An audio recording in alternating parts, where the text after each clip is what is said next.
नमस्कार मित्रांनो, स्वामींची निरपेक्ष सेवा केली तर या दोन गोष्टी तुम्हाला आयुष्यात मिळणारच. नमस्कार मित्रांनो, श्री स्वामी समर्थ. एखादी गोष्ट आपल्या मनासारखी झाली नाही तर आपला हिरमोड होतो, पण स्वामी भक्ती वाया जात नाही हे लक्षात ठेवा. त्याचे फळ उचित वेळी मिळणारच. आपण केलेल्या साधनेची, नामस्मरणाची, प्रदक्षिणा, महाप्रसाद जे काही कराल त्याची प्रचिती महाराजांना द्यावीच लागते. कारण प्रचिती विना भक्ती नाही, पण ती प्रचिती कधी द्यायची ते मात्र त्यांनी ठरवायचे असते. महाराज, मी इतका जप केला पण आयुष्यात काहीच फरक पडला नाही, हा विचार करणे अयोग्य होईल. त्यांनी तुमच्याकडून जप करून घेतला हे लक्षात घ्या. जितका वेळ जप केला तितका वेळ मन शांत राहिले, एका जागेवर बसायची सवय लागली, तितका वेळ सोशल मीडियावर उन्हाळक्या थांबल्या, 4 सिगारेटी पित असाल तर कमी ओढल्या गेल्या, लोकांच्या आयुष्यातील ढवळाढवळ कमी झाली. म्हणजे बघा, नामस्मरणाने कितीतरी गोष्टी साध्य झाल्या. मुळातच काहीतरी मनात उद्देश ठेवून नामस्मरण किंवा कुठलीही साधना करणे म्हणजे शेवटी देवाशी, गुरूंशी केलेला तो निव्वळ उघड व्यवहारच नाही का? आज कलियुगात असंख्य प्रश्नांना आपल्याला सामोरे जावे लागते. घरातून बाहेर गेलेला माणूस घरी येईपर्यंत सर्वच अनिश्चित असते, पण तरीही जगावे लागते स्वतःसाठी आणि इतरांसाठीही. शेवटच्या श्वासापर्यंत जगत राहणे हेच आपले खरे प्रारब्ध आहे. पण हे जगणे असे असावे की इतरांसाठी प्रेरणा देणारे असावे. कशाचीही आसक्ती न धरता नामस्मरण करत राहा आणि बघा, महाराज ओंजळ भरून वाहील इतके सुख देतील. त्यांना माहीत आहे तुम्हाला कधी काय द्यायचे आहे ते. 2 माळ्या केला की लगेच गोष्टी घडायला ते काही टीव्हीचे बटन नाही आणि अल्लाउद्दीनचा दिवा सुद्धा नाहीत. गेल्या कित्येक जन्मांची पापे धुण्यासाठी तुम्ही करत असलेले नामस्मरण आधी खर्ची होते, मग आत्ताच्या जन्माचा हिशोब समोर येतो. म्हणूनच उपासनेचे मर्म समजून घ्या. करत राहा, बस. ते मोजू नका, त्याचा उल्लेख सुद्धा करू नका. मी हे केले, मी ते करणार आहे, कशासाठी सांगायचे? मोठेपणा मिरवायला? विचार आहे प्रश्न स्वतःच्याच मनाला. महाराज आणि तुमच्या टेलिपती आहे. तुम्ही काय करता ते त्यांना माहिती आहे, इतरांना माहीत होण्याची गरजच काय?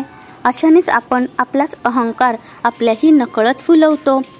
आपली कामे होत नाहीत, उलट शिक्षा म्हणून दुष्टचक्र आपल्या मागे लागते. अनुभव घेऊन बघा. आई आयुष्यभर आपल्या मुलांसाठी खस्ता खाते, ते लिहून नाही ठेवत आणि बोलून तर त्याहूनही नाही दाखवत. ती जे करते ते प्रेमाने, कुठलीही अपेक्षा न ठेवता. एखाद्या ज्योतिषाने एखाद्या स्त्रीला सांगितले की तुमचा मुलगा म्हातारपणी तुम्हाला बघणार नाही, तर हे ऐकल्यावरती स्त्री लहान मुलाला तापाने फणफणत ठेवून बाहेर निघून जाईल का? नाही ना, कारण तिचे प्रेम अपेक्षा विरहित असते. त्याचप्रमाणे महाराजांकडे काही मागू नका, पण आपले आयुष्य त्यांच्या चरणी सोपवा. मग बघा, इतका विश्वास ठेवून सेवा केलीत तर आयुष्य बहरून जाईल. आणि दुसरे काहीही मिळाले नाही तरी ज्या गोष्टींसाठी मनुष्य उभा जन्म वेचतो तरी मिळत नाही, ती गोष्ट तुम्हाला मिळेल. ती म्हणजे समाधान आणि रात्रीची शांत झोप. आजकाल सगळीकडे मध्यस्थ असतात, पण महाराजांशी आपला सरळ संपर्क टेलिपथीचा. या हृदयीचे त्या हृदयी. अहो, बाप आहे तो आपला, त्याने जन्माला घातले आपल्याला. त्याला काही नको, 5 नारळाचे तोरण किंवा अजून काही. तो प्रेमाचा भुकेला आहे. तो भाव सच्चा हवा, त्यात भेसळ नको. मन शांत ठेवून अपेक्षा विरहित केलेली उपासना नक्कीच फळते. गुरुचरण लाभणे आणि त्यांचे नाव आपल्या मुखी असणे हेच मुळी गेल्या अनेक जन्मांच्या चांगल्या कर्माचे फळ आहे.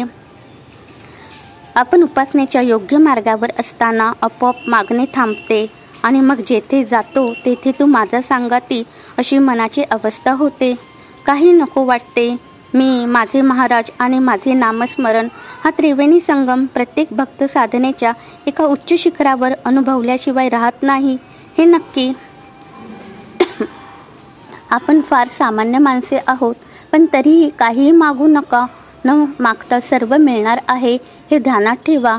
महाराजांच्या सोबत व्यवहार नको, निदान त्यांना ह्यात ओढू नका. महाराजांना पैशाची नाही तर खऱ्या प्रेमाची भाषा समजते. शंका घेऊन सेवा करू नका आणि अपेक्षा तर अजिबात नको. एका रात्रीत काहीच बदलणार नाही, पण बदल नक्की होईल हेच नक्की.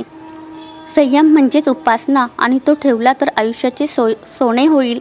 आपला संयम संपला आहे, त्यामुळे प्रत्येक गोष्ट चटकन नाही झाली की आपला संयम सुटतो. महाराज ही एक अनाकलनीय शक्ती आहे आणि ती आपल्या अवलोकनाच्या समजण्याच्या खूप बाहेर आहे. अध्यात्माच्या खूप खोलवर अर्थ या सर्वात दडलेला आहे. आपल्या मनात कुठलाही विचार यायच्या खूप आधीच तो महाराजांना समजलेला असतो, किंबहुना तो त्यांनीच दिलेला असतो. त्यामुळे उठसूट त्यांच्याकडे मागण्यासारखे काहीच उरत नाही. महाराज आपल्या जीवाभावाचा सखा आणि आपला अनमोल टेलिपती आहेत. त्यांचे स्थान आपल्या हृदयात आणि आपले त्यांच्या असे जेव्हा होईल तो क्षण आपल्या सर्व इच्छापूर्तीचा असेल यात शंका नाही. आई जशी आपल्या मनातील सर्व न सांगताच ओळखते, अगदी तसेच महाराज आहेत. त्यांच्यावरील संपूर्ण विश्वास श्रद्धा आपले जीवन समाधानाच्या शिखरावर नेऊन ठेवणार हे त्रिवार सत्य. महाराजांच्या सोबतीने जगायला शिका. कसलीच शंका, हाव मागणे काहीही न करता त्यांच्यासोबत चालत राहा. इतकेच आपण करू शकतो. किंबहुना भक्ताने तेवढेच करणे त्यांना अपेक्षित आहे. आपल्या सर्वांवरती स्वामी समर्थांची कृपादृष्टी सदैव राहो. व्हिडिओला लाईक, शेअर, सबस्क्राईब करायला विसरू नका. धन्यवाद. श्री स्वामी समर्थ. जय जय स्वामी समर्थ.